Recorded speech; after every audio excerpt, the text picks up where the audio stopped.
Opa, seja muito bem-vindo, seja muito bem-vinda. Thiago Aguiar aqui, Mobile Developer, e nesse vídeo eu quero compartilhar com você o que significa Silhouette dentro do Kotlin, por que é importante a gente ter Silhouette Class, o que isso aqui significa dentro da linguagem e por que esse fundamento é muito importante para você que é desenvolvedor Android ou para você que trabalha com back-end também com Kotlin. Beleza? Então já deixa seu gostei, já se inscreve no canal se ainda não for inscrito, verifica as notificações e vamos começar. Bom, primeira coisa, né? Qual que é o grande objetivo de criar uma palavra reservada chamada de sealed, ou traduzindo seria selada, né? A ideia principal de você ter uma classe selada é permitir que qualquer desenvolvedor tenha mais controle sobre os subtipos desta classe, tá? Uma classe selada nada mais é do que uma classe abstrata, só que é uma classe abstrata com algumas peculiaridades diferentes que a torna selada. Então você vai ter um pouquinho mais de controles dos subtipos dessa classe, tá?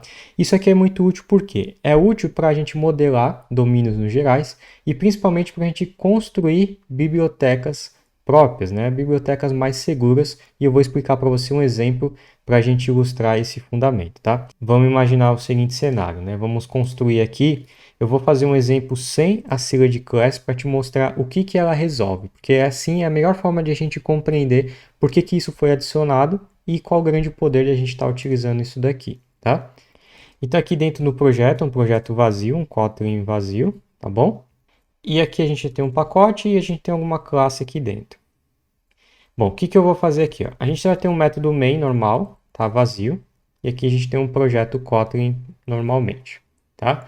Vamos lá, vamos tentar explicar esse fundamento. Então, como eu falei, imagine que você está construindo uma API dentro de uma biblioteca, você é o construtor dessa biblioteca, e você quer disponibilizar algumas formas de você tratar erros quando acontece, né? Imagine que a sua biblioteca faz uma abertura, uma leitura de dados, e esses dados podem vir de várias formas. Pode vir de um arquivo, pode vir de um banco de dados, pode vir de memória. Enfim, você quer modularizar isso daí, que você quer estruturar isso. Então vamos começar a estruturar, né? Imagine que a gente tem uma classe abstrata, tá? As classes de exemplo que eu vou dar, não vou ficar colocando muito método, não. Foca só no fundamento ali de classes e herança que a gente vai trabalhar. Então a gente vai ter uma classe chamada de I/O error. Então a gente vai conseguir pôr aqui dentro tudo que diz respeito a I/O, tá? E ela pode implementar, por exemplo, uma interface mais principal chamada de error. Beleza? Então ela vai estar implementando aqui o error. Agora a gente vai começar a construir algumas subclasses da I/O error para discriminar qual tipo de erro a gente quer trabalhar quando acontecer uma exceção, por exemplo. Então a gente teria, por exemplo, I/O de arquivo. Então a gente tem um erro de arquivo, a gente pode pôr o nome para ele, o nome do arquivo que deu um erro. Então a gente vai herdar, né, uma classe abstrata, que é o I/O error. A gente poderia ter um outro case, por exemplo, de falha, que seria um database. Então, sei lá, o meu projeto precisa ler arquivo do banco. Qual o nome do banco? Algum nome de qualquer banco. E, de novo, ele é considerado um erro. E, por fim, por exemplo, em memória. A gente tem aqui o memory error, tá? O memória não vai ter nenhum tipo de informação de input, ou pôr somente um erro, beleza? Então, o que a gente tem aqui? A gente já está modularizando o nosso projeto. Imagine que isso aqui seja todo o código da minha biblioteca, tá? Então, aqui é a minha biblioteca, a minha lib, tá? Que a gente está construindo, pública, para ser disponibilizada para outro desenvolvedor estar utilizando ela. Então, da forma que a gente estrutura isso, se a hierarquia dessas classes de erro incluir interfaces e classes abstratas visíveis na API pública, como no nosso caso o I/O erro, ele nada impede que a implementação do cliente, ou seja, qualquer desenvolvedor que queira usar minha biblioteca, consiga estender e criar suas próprias definições de I/O erro. Só que o problema disso é que a biblioteca não sabe o que o desenvolvedor está construindo. Então, a biblioteca não vai conseguir manipular esses tipos de erro e tratar esses erros consistentemente com as suas próprias classes. Então, dentro de um método, por exemplo, se você quisesse tratar, isso daí você não ia conseguir fazer por causa que os autores da biblioteca ele não tem certeza qual que é o subtipo disponível ali daquela classe. Por exemplo, vou exemplificar nesse caso aqui para você entender. Imagine que ainda dentro da minha biblioteca eu tenho uma função chamada, por exemplo, make IO request, fazer uma requisição de IO que pode me retornar algum tipo de erro, tá? Ali mesmo no return. Então eu vou criar uma variável randômica só para toda hora que a gente rodar a gente conseguir ver, né, esse random acontecendo aqui, tá?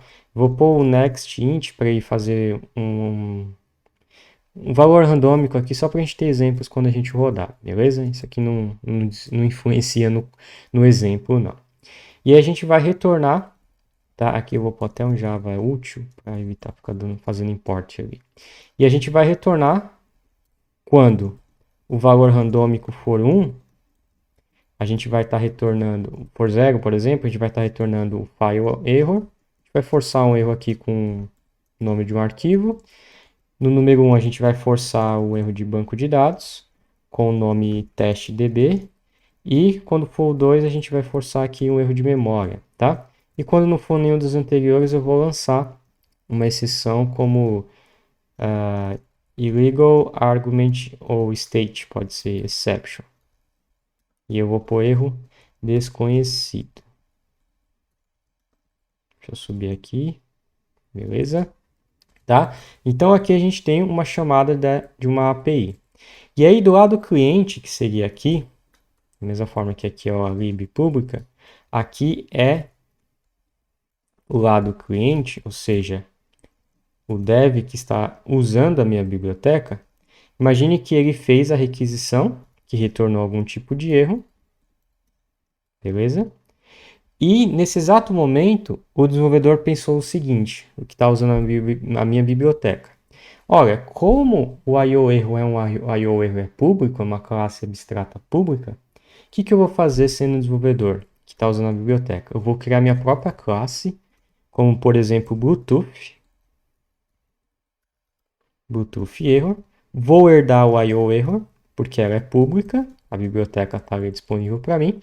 E nesse momento eu posso criar classes, métodos e funções e variáveis, herdando o IO erro e colocando ele ali na hierarquia que a própria biblioteca definiu. Mas como desenvolvedor da biblioteca, não é muito bom fazer isso. Por quê? Porque imagine que você tem uma função chamada, por exemplo, de render error. Vamos criar uma function aqui chamada de render IO error, que vai pegar o IO error, que pode ser qualquer classe ou subclasse dela, correto? E aí a gente vai fazer um when aqui. Se o erro for, por exemplo, is file error, eu vou imprimir aqui no log erro no arquivo tal. E aí a gente vai pôr o nome do arquivo aqui, que é o error.filename. Se agora o erro for um database, por exemplo, aí eu vou estar imprimindo o erro no banco tal. E aqui a gente vai ter o nome do DB. E se for em memória, a gente vai imprimir só um texto normal, erro de dados em memória. Beleza? Então, nesse momento aqui, ó, se a gente olhar para o código da lib, quando o cliente, que no caso é o desenvolvedor, chamar o render error passando o erro, a própria biblioteca não tem o Bluetooth error como hierarquia, ele nem conhece o Bluetooth error. E esse é o problema. O problema é que você fez com que a sua biblioteca ficasse suscetível a novas implementações no qual ela não vai conseguir administrar. E aí é onde entra o fundamento do Cylad Class. Tá? Mas vamos rodar aqui para você visualizar o que pode acontecer. Pega aqui, deu erro de compilação.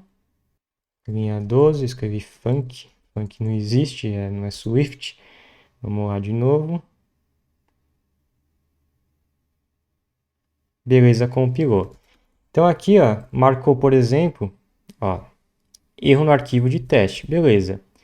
Então a biblioteca conseguiu renderizar, né? Conseguiu escutar, conseguiu manipular um eventual erro de arquivo, porque ela que declarou, erro de dados memória e assim por diante. Erro de dados memória porque está randômico, vai aparecer várias vezes, talvez caia um erro de banco, uma hora ou outra.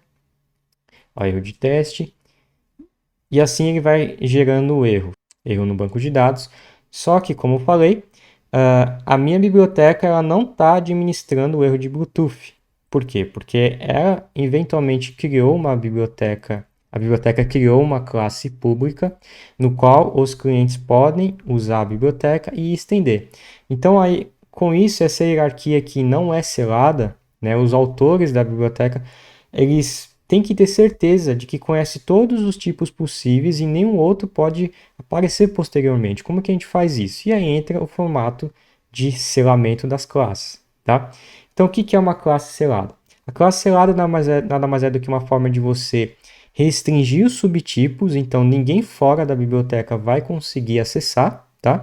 Ela só é acessada dentro daquele pacote, então tem uma certa restrição, as coisas precisam estar dentro do pacote para que funcione, tá? E ela é extremamente útil quando a gente trabalha com a cláusula when. Por quê? Da mesma forma que eu fiz aqui, né, com uma abstract class, com a cláusula when, a gente consegue distinguir qual que é o tipo de exceção. Funciona muito bem com o menu também, né? Então, eu vou até marcar aqui, ó, para a gente ter a nota. Então, Sealed Class, o que ela é? Ela é uma classe abstrata.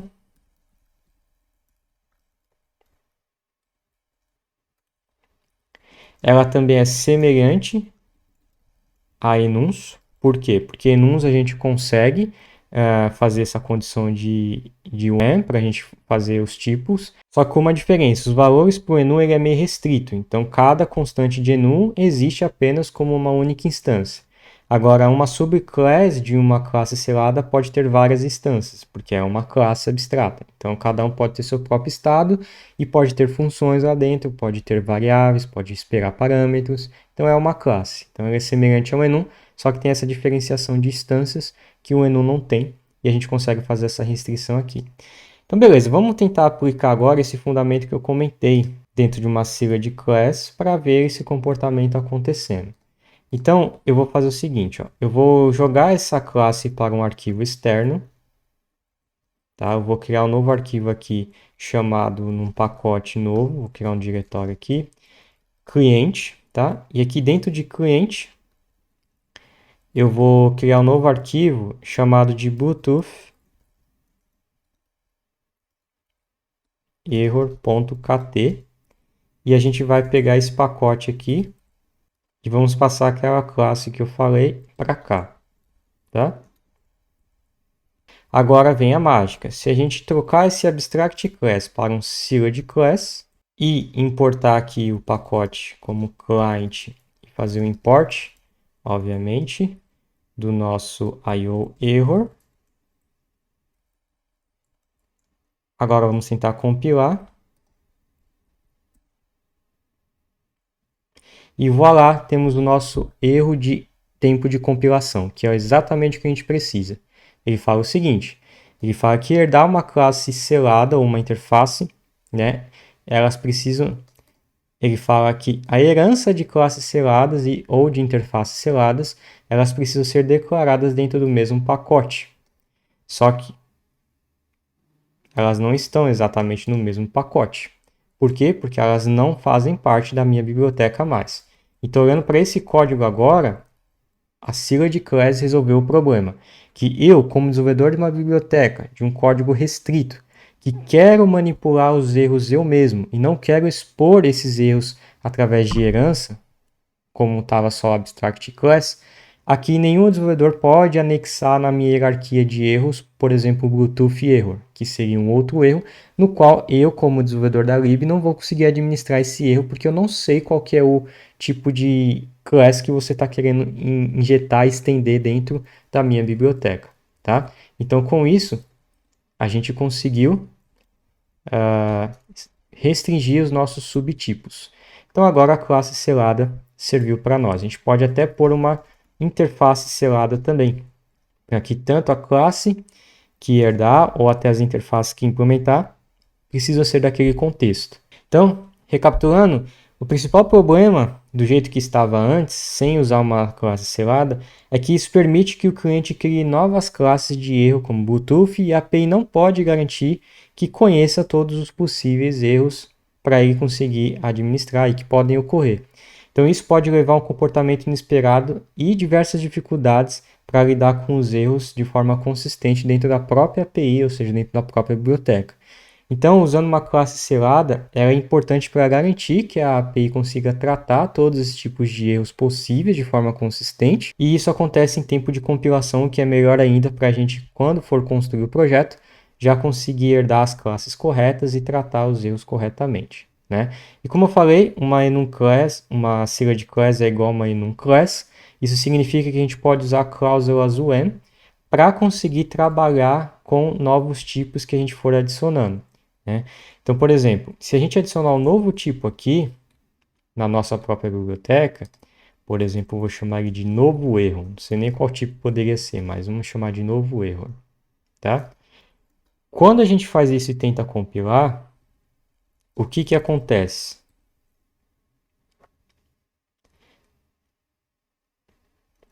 Eu vou comentar aqui o Bluetooth, senão ele vai ficar dando erro ali por causa da sigla de classe.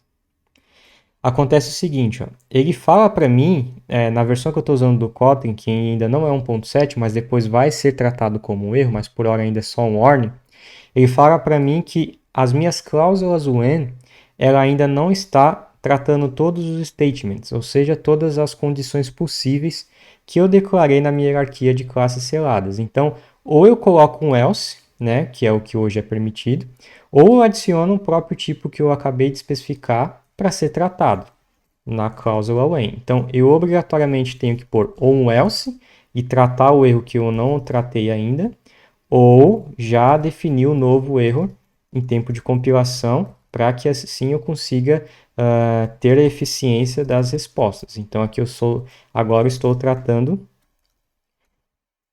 o novo erro que foi adicionado na minha biblioteca.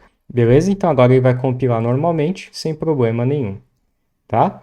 Então é assim que a gente começa a fazer o tratamento de erros da nossa biblioteca e deixar cada vez mais restrita, o código mais consistente, mais conciso, sem erros inesperados por parte do cliente que está usando a nossa biblioteca e por nós mesmos até, quando a gente vai criar novos elementos dentro de uma hierarquia de classes que fazem parte do mesmo contexto, é importante a gente selar essas classes para que ela tenha uma restrição maior dentro do projeto.